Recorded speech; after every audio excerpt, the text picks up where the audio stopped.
और अपने मताधिकार का इस्तेमाल वैसे ही उनका आप देखिए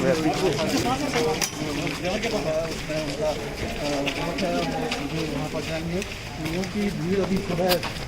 धीरे धीरे घरों से निकलना शुरू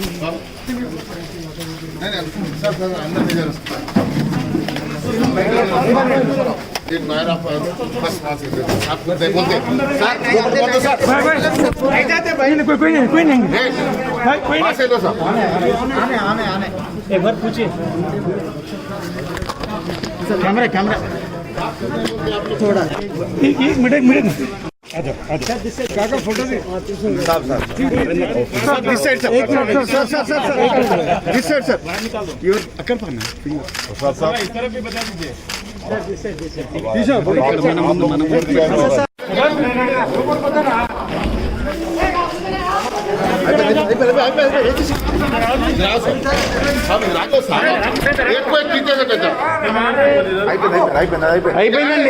అయిపోయింది ఉండండి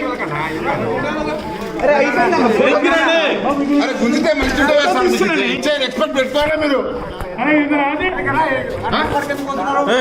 అరే మీకు ఇచ్చే రెస్పెక్ట్ అర్థమవుతారా పెద్ద మనిషి మీకు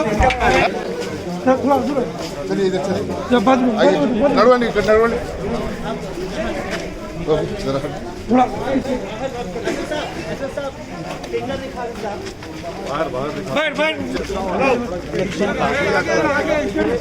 अब बाहर आ गए हैं तो अब थोड़ा और पीछे चलिए।